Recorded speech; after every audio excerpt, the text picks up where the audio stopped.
Welcome back to my channel, guys. In this video we are going to be making this dirty rice inspired by the taste of Nola that I paired up with the lamb chops in my last video. If you haven't seen that yet, go back and get that recipe.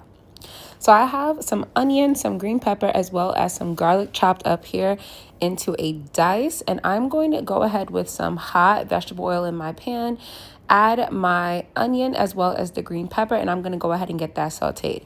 I'm not going to add the garlic just yet, just because garlic has a tendency to burn up in the pan a little quicker than these other items do.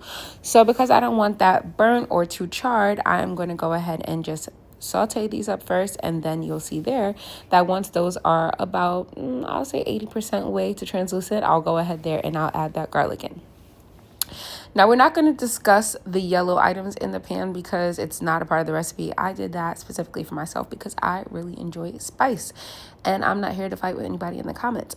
So we're moving past that. We are going to go ahead and add our ground beef to our pan here. Now I know that the dirty rice is supposed to be because you add chicken livers to this as well.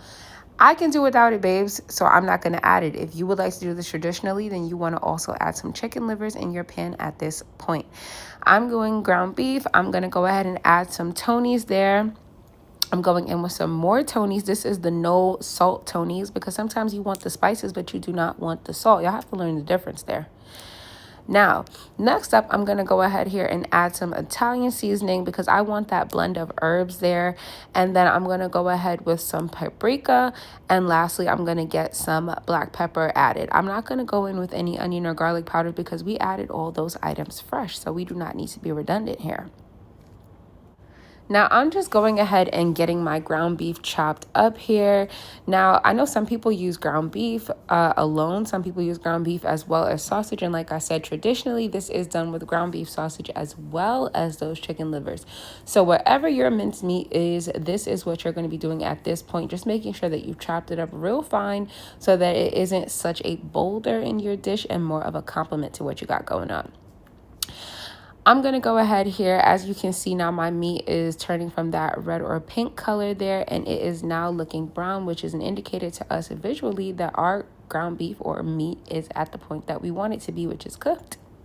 So I'm adding in there 2 teaspoons of Better Than Bouillon beef. I added in some Worcestershire sauce. And I've also added in just a drop of tomato sauce there, or you could use tomato paste if that's what you have on hand. Now, I do this just to enhance the color just a little bit and just to kind of balance the taste of everything that I've added to my dish as well. Now to my meat mixture that has now cooked, I'm going to go ahead and add my washed rice. I got about 2 cups going here because I did not do that much meat, and this is a pretty small skillet. Actually, I wasn't trying to overdo it because I'm not cooking this for that many people. So I'm just going to go ahead here and mix in my washed rice directly to my ground beef. If you would like to strain some of that oil, feel free. I personally add oil when I make any type of rice because that is what you need for the consistency and texture when you're making jasmine rice. If you're doing something else, please feel free. I'm going to add in my rice directly, mix that up, and then I give it like a minute or 2 to saute before what you see me doing here, which is adding water to steam it. I don't know. I kind of just like to cook the sauce of what's going on in the pan, like the oils and whatever meat all together, just kind of, I don't know, toast it, brown it a little. And then I add the water here, which is our final step, which is going to be, like I said, just for steaming purposes. I mix this around a little just to make sure that my rice and my meat is going to be covered.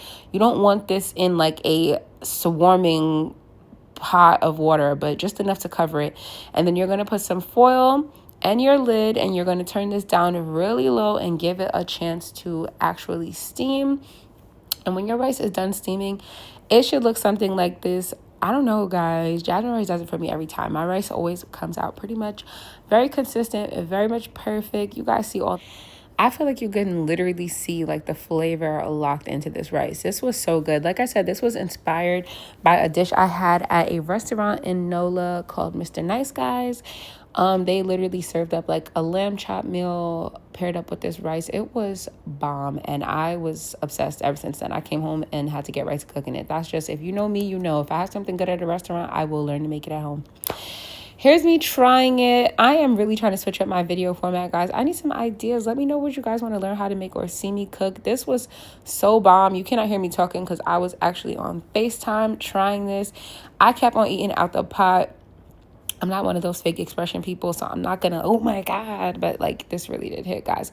I hope you guys try it out and enjoy. And until next time, thanks for stopping. Bye.